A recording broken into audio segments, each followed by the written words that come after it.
Welcome back to another segment of the MCR. Mac and I coming back at you. My name is TJ. And in this one, we're going to talk about a theory, since I love to theorize. He does.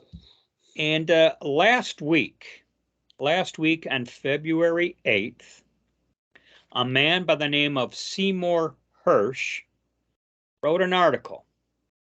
And for starters, Mike Lee, a Republican senator, has already dismissed this theory. However, Seymour Hersh, like any prosecutor might do, he has taken circumstantial evidence and kind of connected it to a possible crime, we'll say. I'm using the word crime for lack of a better word, but Seymour Hersh has taken events. He's connected the dots, as we like to say. Crime is accurate, but I would tell you an act of terrorism. Yeah. So what Seymour Hersh has done, and we'll just get to the nub of it.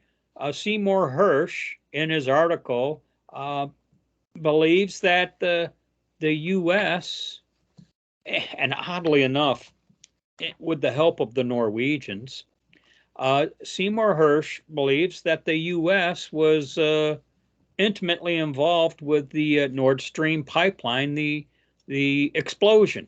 It is accepted that it was some kind of sabotage. And I first heard about Seymour Hersh last week when Dan Bongino mentioned this, and I was, I know people are. It's easy for people to say, "There goes Dan Bongino again," but then the Gateway Pundit, they too ran an article just in the last 48 hours.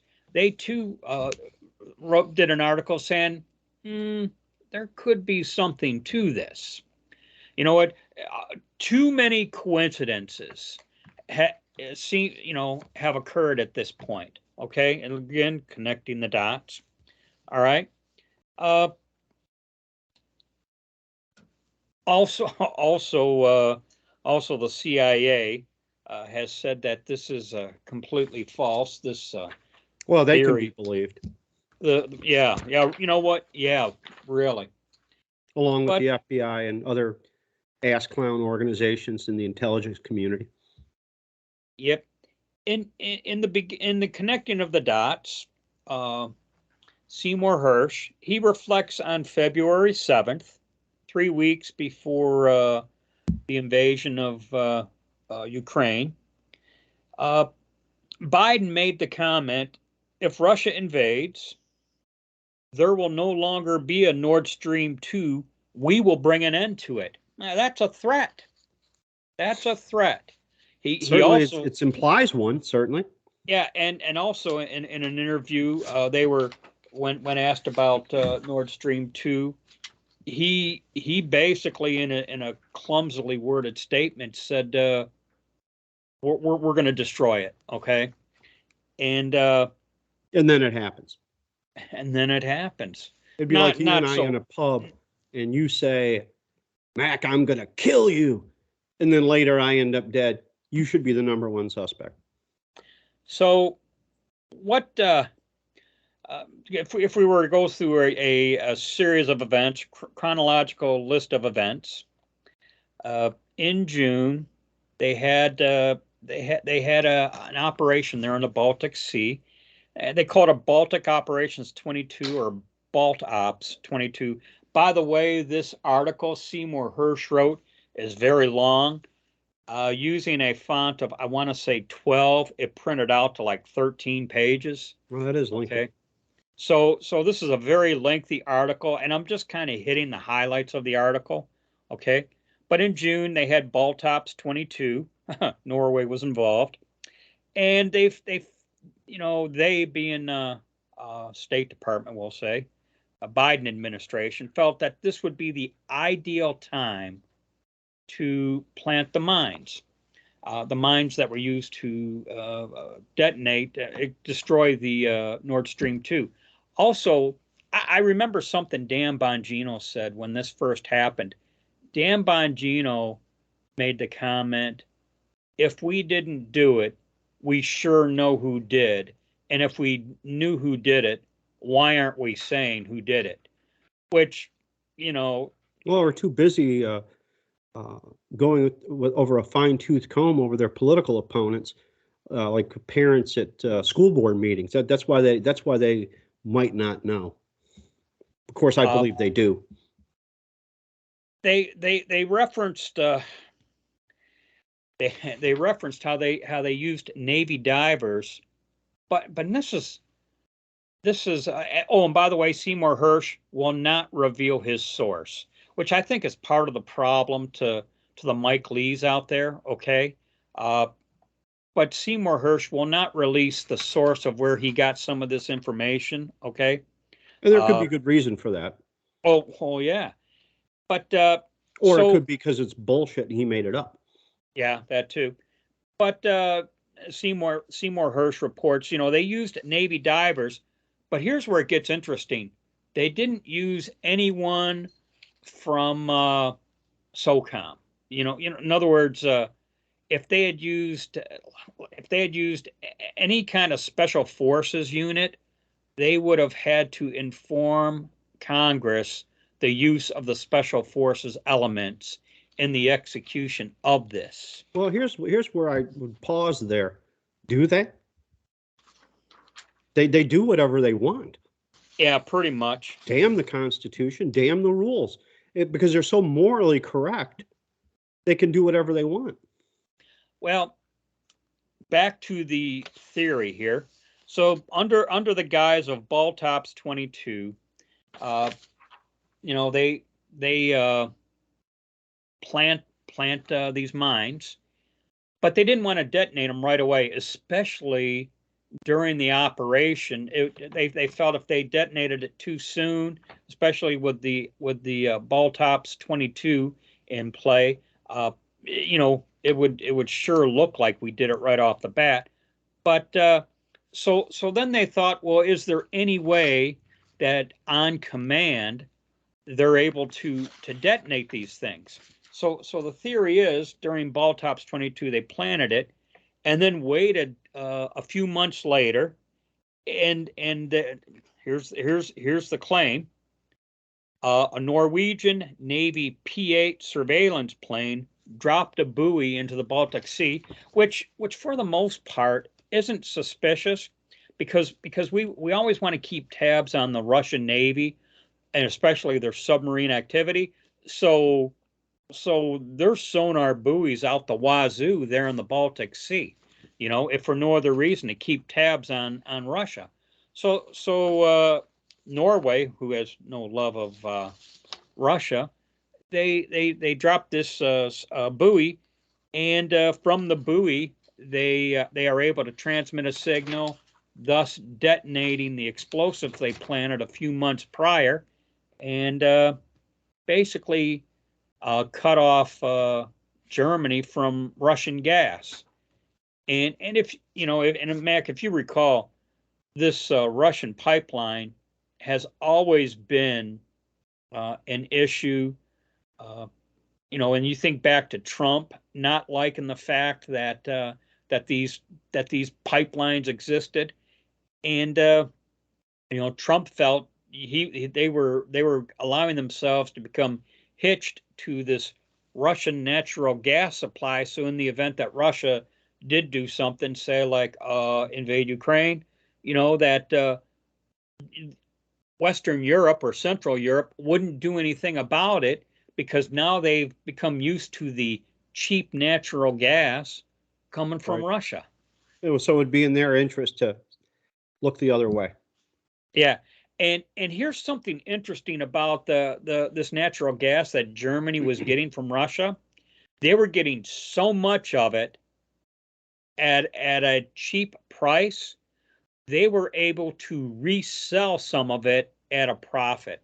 So they're getting this natural gas from Russia, and the excess of it they sold to other European nations, and they too made some money off this little venture, we'll say. So as to why Germany would allow U.S. to do this, I guess that's the big question. Well, that begs the question: did they? Well, Did they even know?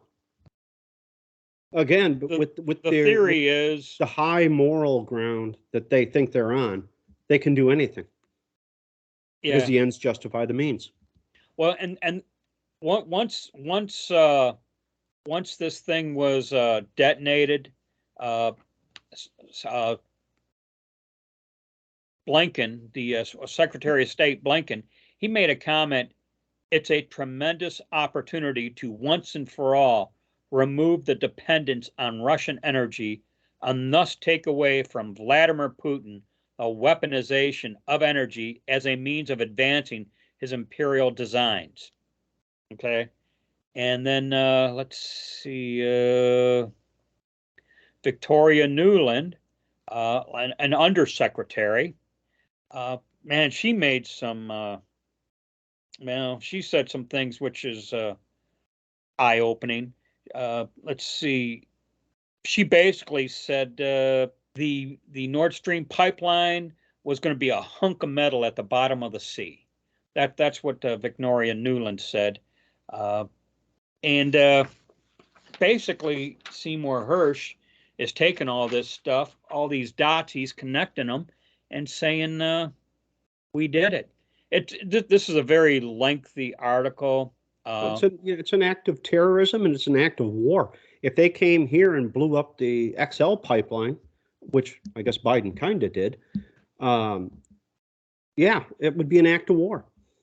I just one of the comments was, wow, if the Biden administration did this, holy cow, they, in other words, They broke the law by doing a military action without advising Congress. yeah, but the I mean, they threatened to do it, and if the U.S. didn't do it, the U.S. has got to know who did do it. Well, And who if they else know, would do it other than maybe an eco-terrorist group? well, there's been theories that maybe Russia did it to give them the moral high ground of retaliation. Oh yeah, But the staging, another false flag. yeah, I guess the one thing that I'm kind of genuinely wondering here is if we did it, Russia's got to know we did it, and why haven't they retaliated, or do we got it coming and they're just waiting for the perfect opportunity for they themselves to execute, and that ought to be cause for concern, or maybe they're kind of looking to see how we're reacting to the whole Chinese balloon stuff, Yeah, thinking, maybe a Russian balloon comes next.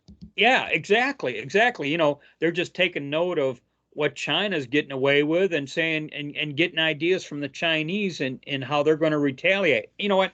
At this point, I don't know.